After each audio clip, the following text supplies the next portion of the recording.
It all started with a very simple idea. Tell the stories of how successful middle market CEOs made it to the corner office.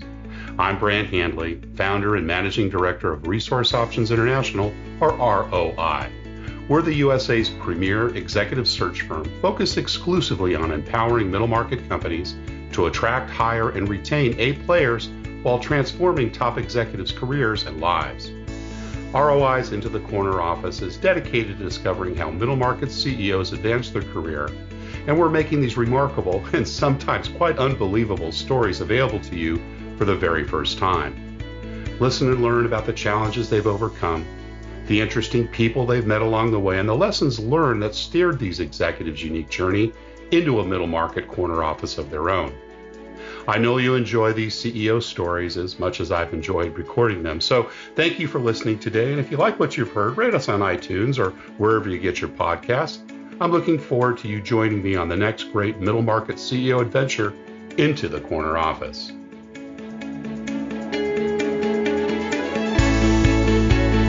My guest today is Tom Schmitt, President, Chairman, and CEO of Forward Air Corporation, a market leader in expedited pallet and truckload transportation across the USA.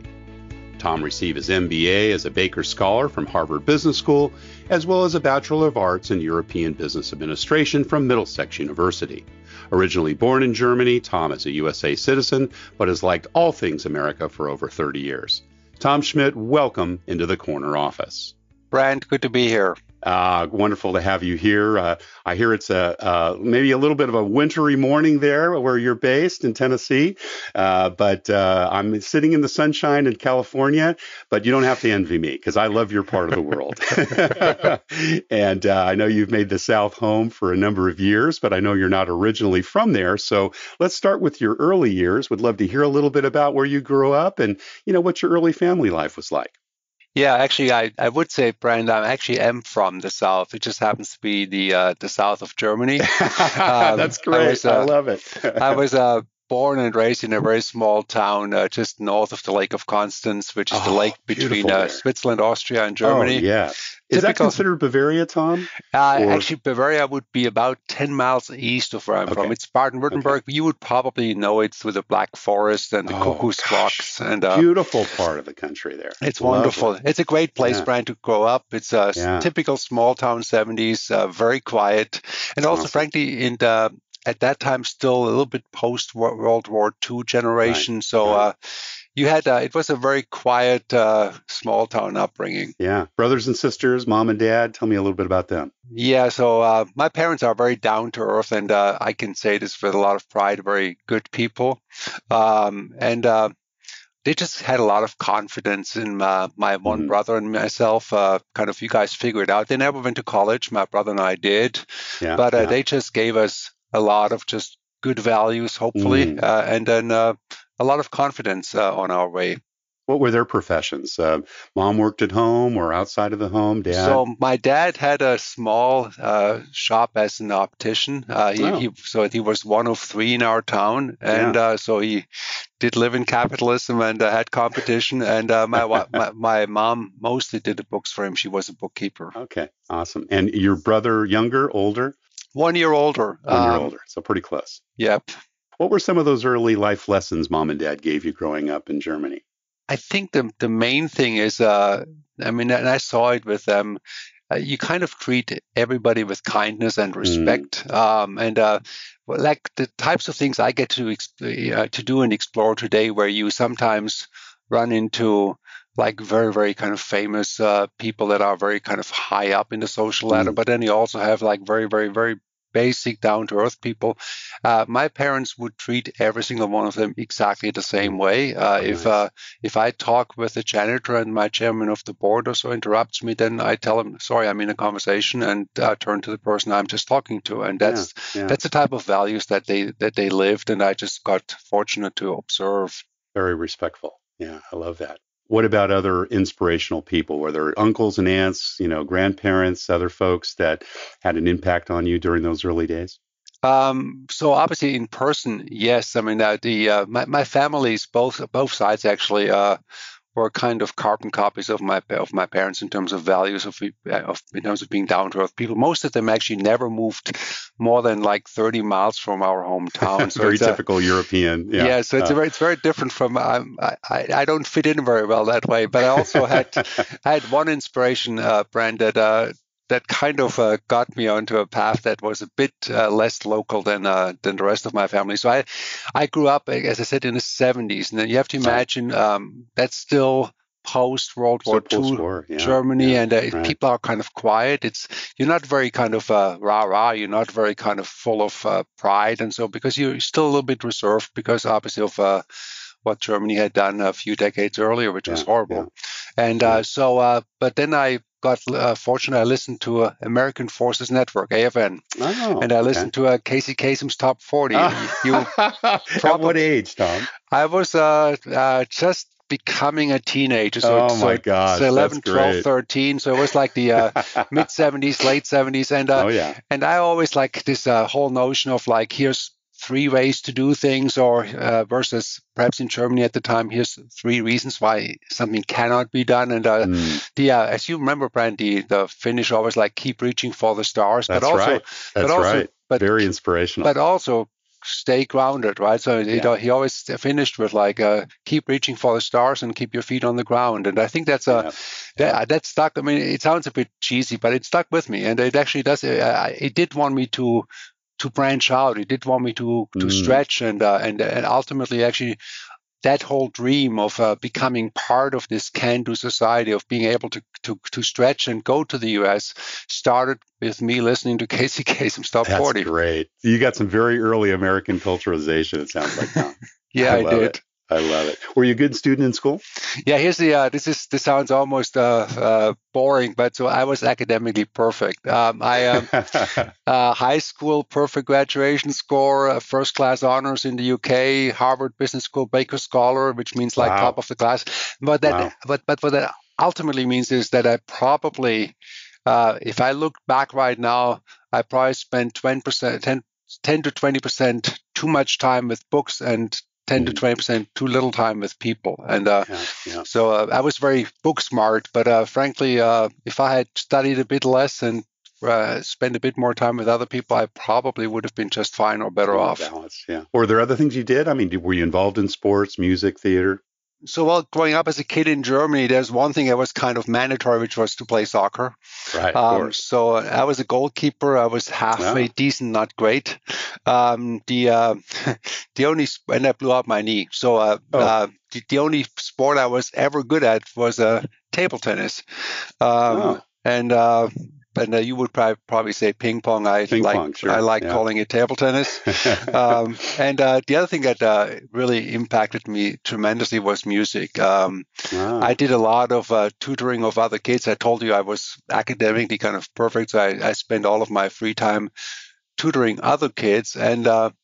And then all the money I made with that, I bought records with. I mean, as I mentioned to American music, I'm sure. American music. I mean, all the stuff that I picked up, Carl Douglas and whatever else, and Kung Fu Fighting and whatever else. So the 1970s disco music. So, but a lot of the things I picked up on Casey Kasem Top 40, I spent a lot of money on afterwards. So the tutoring was academic tutoring, I presume. Yeah, that was. Yeah. It was like teaching other kids Latin and math and whatever. Yeah. Awesome. And what about any other entrepreneurial things? Growing up in Germany is a little bit different in the U.S. The U.S. kids will have a paper route or sell things at Christmas time. Was there that type of an activity as well, or did your entrepreneurial interest come later in life? It came later in life. I mean, but you also have to imagine. So when I say lots of tutoring, I literally mean 3 days out of 5, 4 days out of 5. So that was really your extra time then, Yeah, I spent tons of extra time on that. But I mean, then I got my rewards, right? It's good pocket money. and all those LPs, right? I bought, and I still have them. If I opened one of my cabinets, there's hundreds and hundreds and hundreds of them. Oh, that's great. And that's fantastic. But the other thing that actually it did help me to get started with is, I don't know what music means to you, Brian. To me, music is almost like religion. So I do some of my best thinking to music. I do most of my best work to music. I today still sit on an exercise bike with my favorite music on and write long memos to people on my BlackBerry. I still have a BlackBerry. So yeah, I mean, I got early rewards from all that tutoring by what I got from the music that I bought from the money. I work with music all the time, and it does mean a lot to me. I worked with Disney for a number of years before I got into recruiting, and we're in the consumer product side. And we used to say that Disney music was the glue that bound the magic together, right? Mm-hmm. And I think that's really true in life. I've always found, cool, comforting music or rock or whatever it is, for the specific moment, just gives you that little bit of extra perspective, right? And enjoyment with your surroundings. And it's bringing your step. That's right. So you did a lot of tutoring. When you got into school, you came to the U.S., obviously, for graduate school, but you did your undergraduate in the U.K. Is that correct? That is correct. Yeah. I mean, but it took me a short while to get there. So after high school, I did something which I would still do. I followed my heart at the time. And my heart actually, I mentioned all the tutoring I did during high school. So I wanted to become a teacher. And so I went to University of Heidelberg, which was one of those old classical universities. Wow. And it's older than the United States. And so I think it was back to like 1386. And so I studied English literature, German literature, political sciences, and then I sat in those huge auditoriums, and those professors told us, like, hey, enjoy the time while you're here, because once you're done here, you're all going to be unemployed, because there's no jobs for you. This was the time of when Germany had way too many teachers, and so this would have been the mid '80s, and so I thought, like, this doesn't quite work for me. So I could study anything because I had the perfect grades, and so I wanted to become a teacher, but seems like that's not gonna work. So, and that's when I got lucky. I picked up some leaflet that talked about international business studies. When I heard international, I thought, like, okay, that gets me one step closer to the States. At least it gets me past the border. And then it basically was a program which was brilliant. Where you spend 2 years in your home country, 2 years in one of the associated university countries. I picked England because my English was better than my French.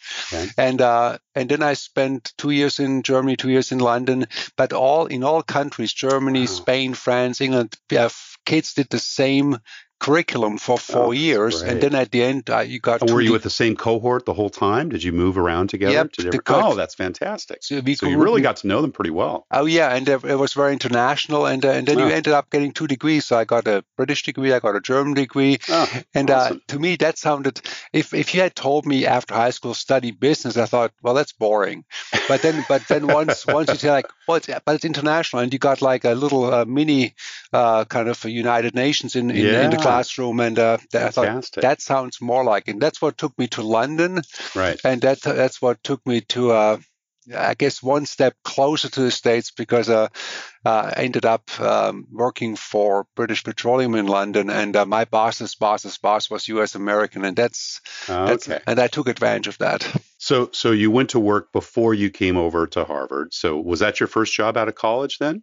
Yeah, my first, it in essence was, so I did an internship with BP, British Petroleum, while I was in London. Right. And then they made me a job offer. I was very flattered. And again, as I said to you, my boss's boss was American. And so I actually stood in front of him and said, like, I'm so flattered to get this offer.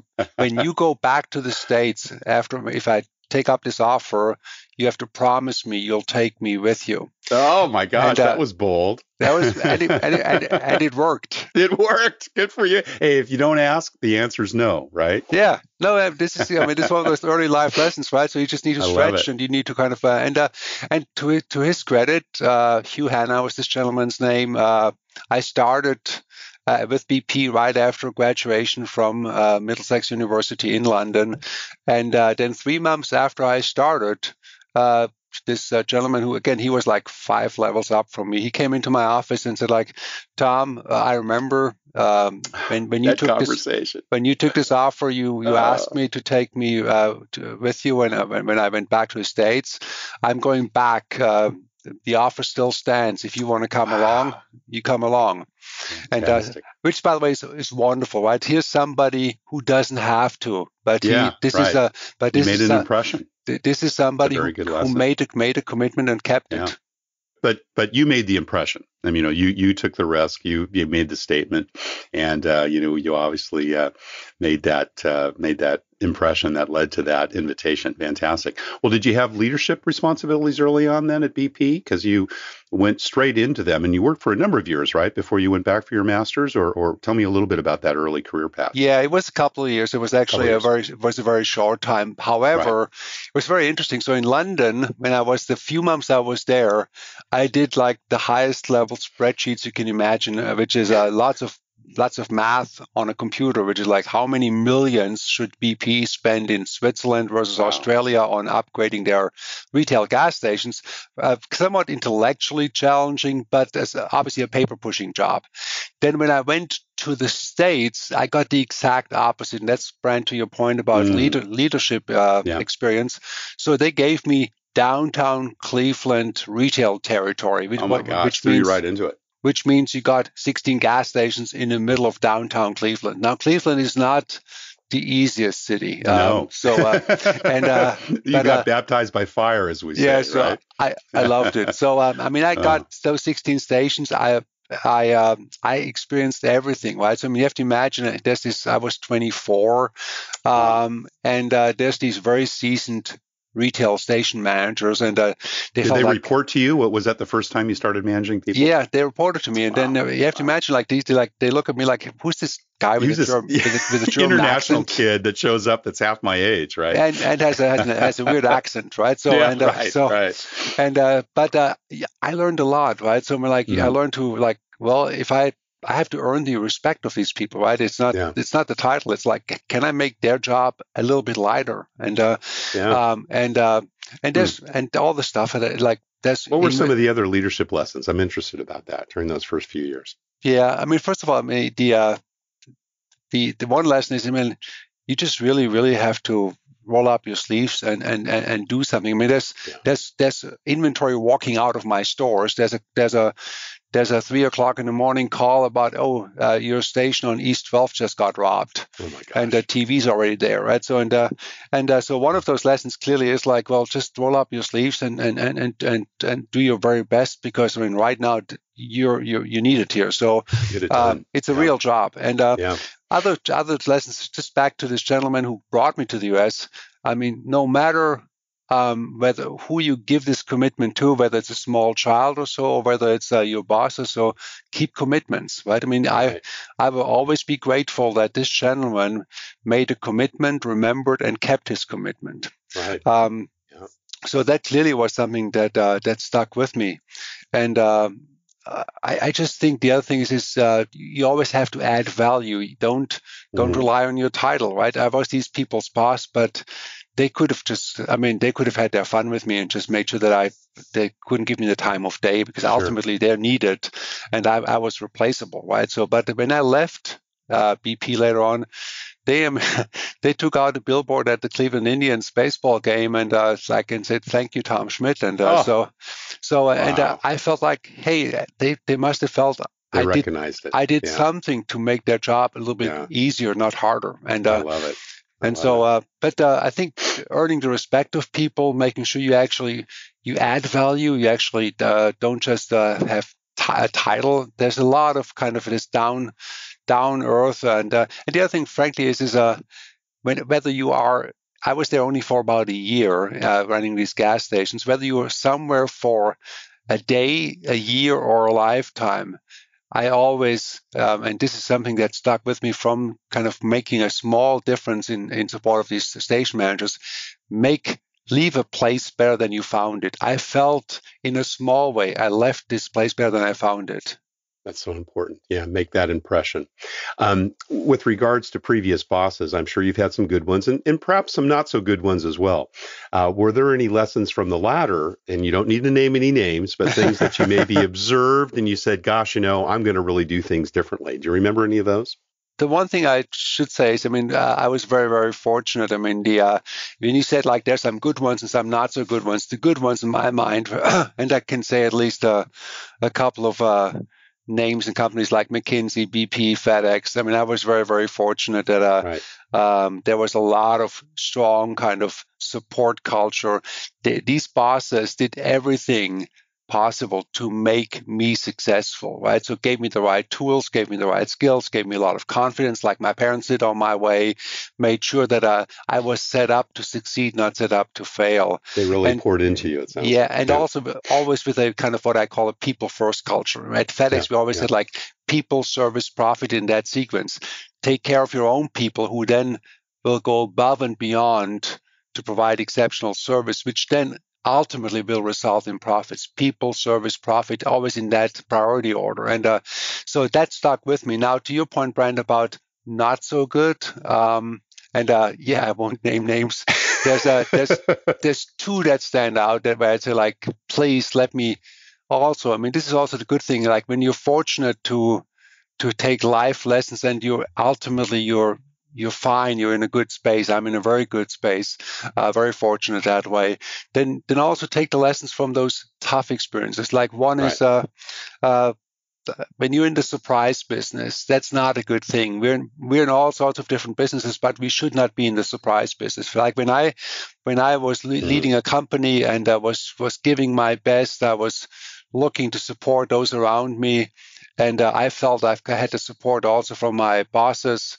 And then suddenly you find out you lost that support, and then you kind of get into a room and there's the chief legal officer and a board member in the room, and that's going to be my last day in the office here. Right. So, and not by my choice, and frankly I had no way of seeing it coming. And so that's where, like, don't fail people like that. I mean, stretch them, grow them, look for 3 ways to make them successful.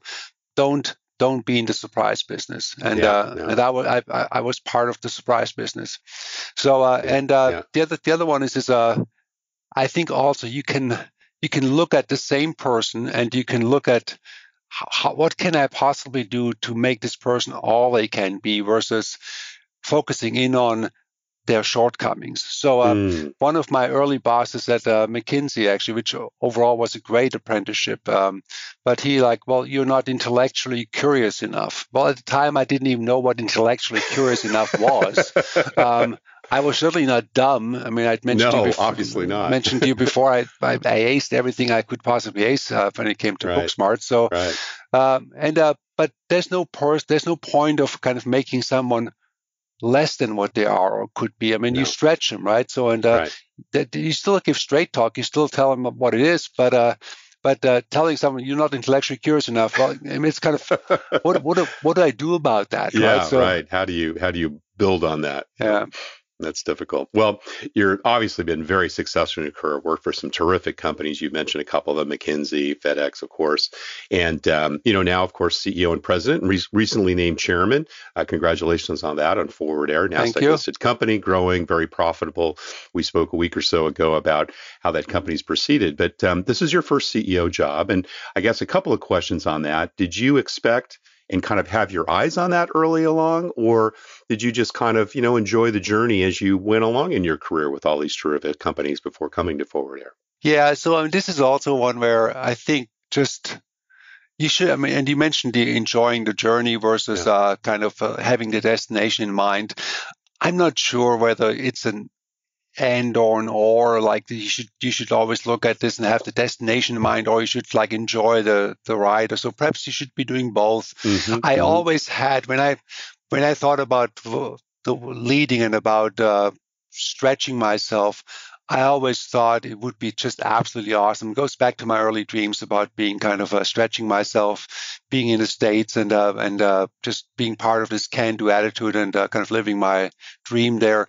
I always thought it would be a great responsibility if I could stretch myself to be a CEO of a publicly listed company. And to your point, yes, actually, I had been a CEO before, but it was not a public company. So, and having this additional dimension where, I take care of my own people. Yes, I take care of our customers and of our suppliers, but also there's more stakeholders. There's people who should or should not be buying your stock, and there's people who actually recommend to others whether they should or should not be owning this stock. I thought that's a great stretch opportunity for me to how do I actually also interact with those additional audiences and additional stakeholders. So to your point, I love that possibility of having that chance. I was back in Europe for a few years with DB Schenker on their management board after I left FedEx and went to Canada to lead a transportation company there.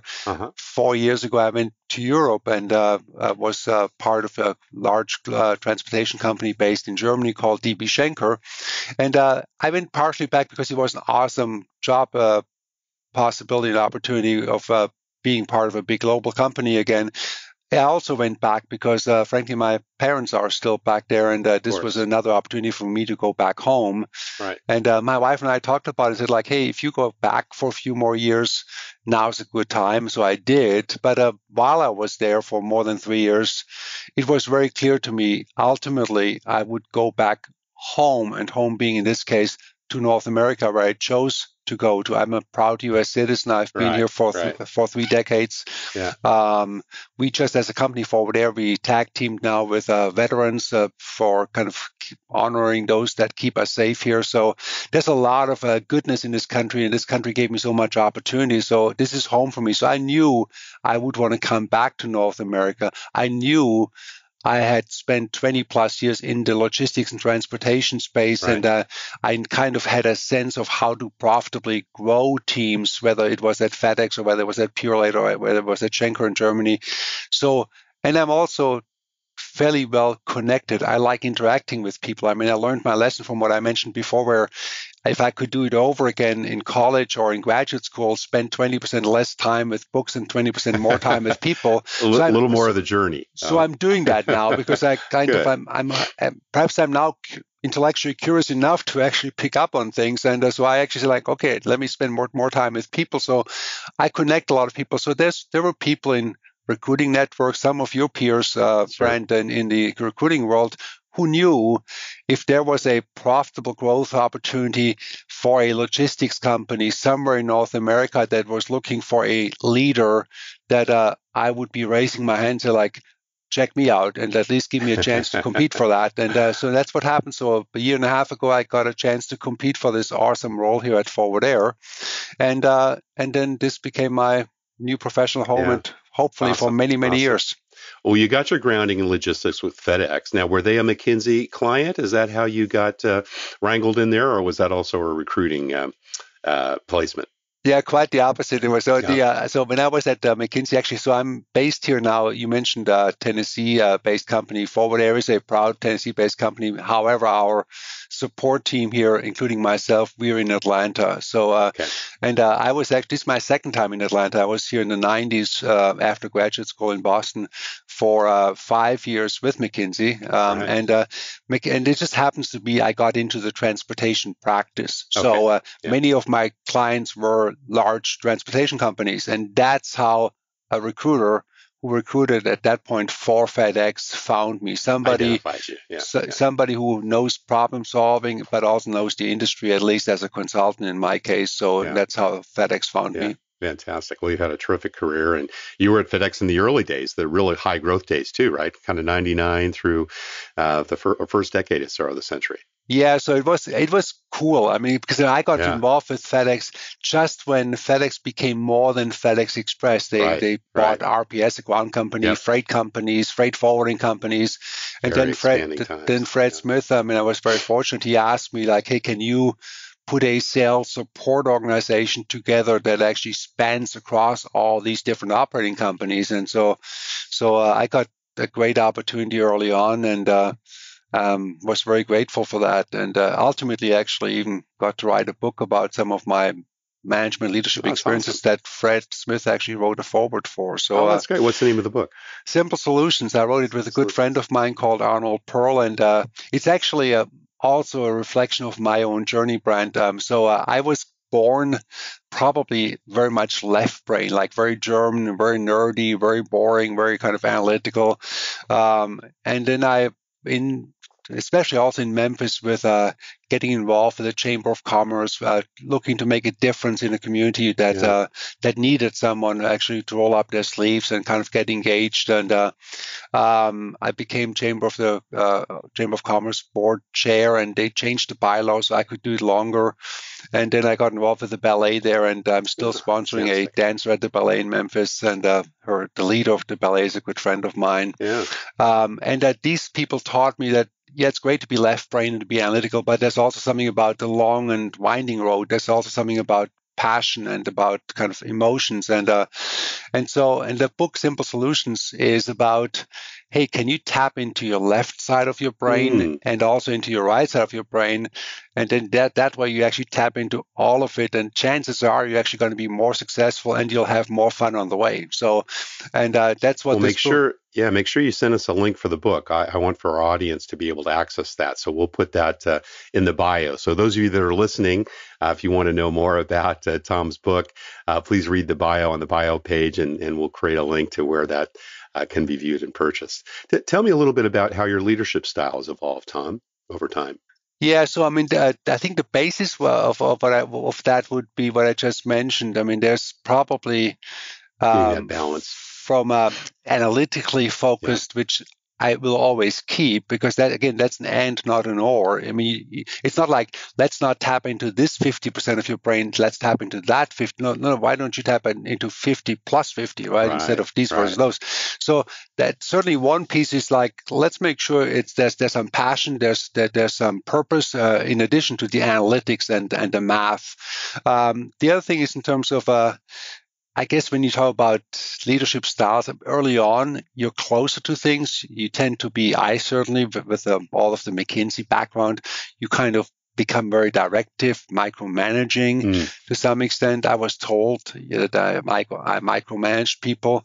If you ask my colleagues now, they hopefully would tell you. I mean, the audience is the judge, not me in this case, but they would hopefully tell you that, hey, he gets quite involved, quite kind of surgical, quite detailed in spaces where he really believes he can add a lot of extra value based on his experience. We are in the precision execution business here at Forward Air. It's a premium kind of when it's bigger than a box and it really matters type product. So I want to make sure our team is very precise because we're in that type of a business. But at the same time, I use something that's called the skill will matrix a lot. If somebody who works with me is extremely skilled at what she does, then what she may need from me is support, making sure that the audiences and the other people kind of are part of this. I give her a mandate. But what she does not need is for me to draw Gantt charts for her or make sure, or like give me your activity list for the week, because she's very skilled at that, right? So I might have to help her with like some championship cheerleading, making sure the organization supports what she does. But I don't need to teach her the job that she knows to do better than I do, right? So this is where you have to recognize skill will-wise, highly skilled, then they may need a little bit of motivation. They may need some cheerleading. Otherwise, just get out of their way. If they're highly willing, but the skills are not there, that's when I need to, let me just sit down with you, spend half a day and just plow through this together with you because you are super willing to get this job done first class. However, you don't have all of the experience and expertise that perhaps a couple of our colleagues have, or perhaps that I have. And that's when I need to make sure that we are adding the skill to the will, where the will's already there. But if the skill's there, then let's not micromanage someone who knows exactly what they should be doing. Talk to me a little bit about company culture. Now, you came into a company, you've been there a year and a half or so. It was well established. It's Nasdaq traded. But, a CEO really does drive the company culture. How do you kind of do that coming in as obviously a fairly new CEO in that role and a company that's well established? So, I mean, when you say tell me a bit about company culture, I think the first thing that comes to mind is culture matters a lot. Yeah. So this, and I mean, you and I can both look at all these studies where, like, companies with strong cultures have strong performance over time. And I mean, there's a lot of documentation that culture is not fluff. Culture is reality. Culture is actually a performance enhancer.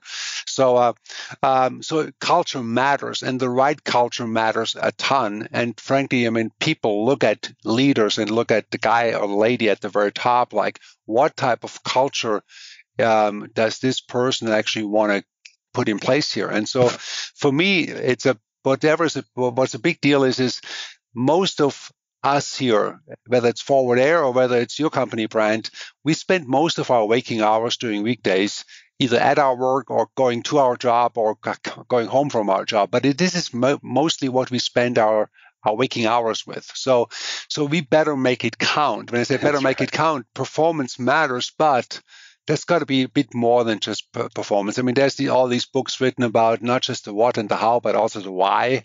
So, and that's exactly right. So why are we here, right? I picked up a whole bunch of great lessons from great companies. I mean, there's a company in Minneapolis that when I was at FedEx, we dealt with a lot called Medtronic. So now when you, and I'm not a spokesperson for Medtronic, nor do I own shares. So this is completely without any type of selfishness here. But so when you go to their headquarters and you walk in there, it doesn't say, we're Medtronic and we make stents, or we're Medtronic and we make pacemakers. You actually walk in there and then you ask someone, like, what do you guys do? Oh, that's easy. We save a life every 3 seconds. Wow. And so that's powerful. Okay, well, and whether you're the janitor or whether you're the chairperson or so, I mean, the fact that they all look at you, they stand up straight and say with pride, "Oh, we save a life every 3 seconds." Right? Simple, straightforward, and meaningful. And you just do the math, right? I mean, they did the math, how many surgeries and whatever else they do, and how many lives are saved, and then they drive that number up. And the first time I met people at Medtronic, it was every 6 seconds. Now it's every 3 seconds, and so they do a revision on that. Yeah. Well, what's unusual or unique about Forward Air's culture? Well, and same here, right? So so I could tell you, like, oh, we move pallets. Well, we do move pallets, right? So, but what else do we actually do? Well, I mean, like, we also impact people's lives because we actually make the economy run for things that are bigger than a box, better, more precise, and faster than anyone else in this country. And you make people's livelihoods possible that way and make it easier that way. The other thing we do is because we are primarily a U.S. company. My wife's Canadian, so I should say we're also a Canadian company because we do have some presence in Canada. But it's primarily across the U.S. with drivers that are independent contractors, with our own employees, so thousands of people. We are in every community. So we all said, like, well, because we live and work in all these communities and we're looking to make a difference in the livelihood and the economies that these communities represent, well, let's roll up our sleeves and do something. We have trucks, we have people, we have great people, we have a great attitude around us, which is also why I joined this company, a very, very strong people culture, which for me, as I said before, is super important. People, service, profit, in that priority order. So let's make our presence count. We actually have hundreds, possibly even more than 1,000 veterans on our employee roster. So these people, I mean, they do everything possible to keep us safe here in this country. So let's go out of our way to thank them and pay back. So we just got involved in a company-wide support of veterans and making sure that we actually make their lives a little bit easier.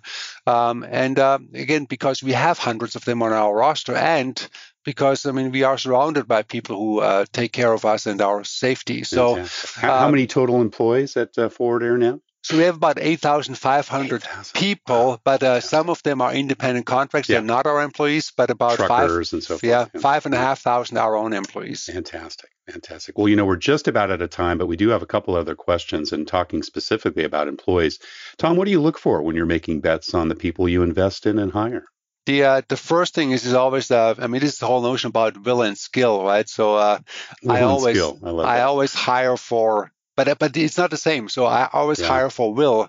I can always teach skill. What I mean by that is, like, I want good intentions, and it's got to be bright upstairs. If I've got somebody where it's bright upstairs and they have good intentions, I'd go out of my way to do everything possible to make them successful, right? So, and this is where, like, I place bets on those people. Like if you show me a can-do attitude, if you have great intentions, please do not play games with me. Life's too short for games. I go out of my way to make you successful. That's fantastic. Have you had others along the way say to you what you said to that VP executive and others? Hey, take me with you. I want to work with you some point down in the future. Has that happened to you? It has happened to me, actually. Yeah. And I just hired a great guy who's managing our growth initiatives. And when I left DB Schenker to come back home to North America a year and a half ago, he and I took a road trip and we went to one of our favorite bands, the XX, in the middle of nowhere in Germany. And on the way back, I said, like, I don't know yet for sure, but it seems like what we're going to be needing with this company I'm joining is a whole push and a whole boost of growth programs, because this company is so great at what he does of moving things bigger than a box, better than anyone else in the US, but he can do so much more of it. And you just have led with me, Stefan is this gentleman's name, a growth initiative here at DB Schenker, and we might need something similar there. And then he just told me, like, well, when you're ready, give me a call. And so you did.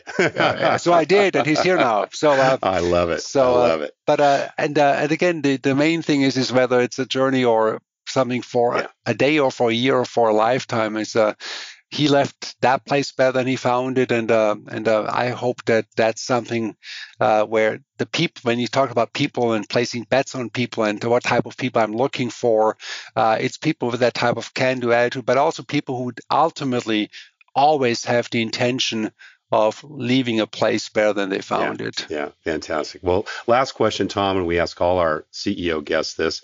What career and life advice would you give to someone that has their own eyes on the corner office someday? Yeah, so it's actually interesting. So we had in June, Brent, we had our 25 years on the Nasdaq celebration, closing the Nasdaq in New York, and then we had so as I was pushing with my hand on that button closing the trading day, there was also a class of like young professionals in the back of the room, not Forward Air people, but another company. And then the gentleman there at Nasdaq asked me that exact same question, and then I said, and it goes back to my wanting to become a teacher first, and then changing.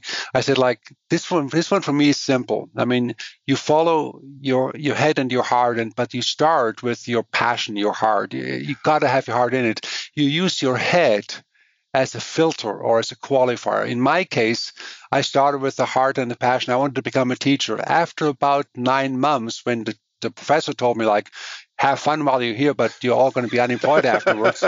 That's when I started, perhaps a bit late, but that's when I started to turn on my head. It's like, well, let me use that as a filter. Yeah. That may not be it. And then I found something, fortunately, with an international business study course that actually made my head and my heart sing. And that's kind of, you start with the heart, use the head as a filter.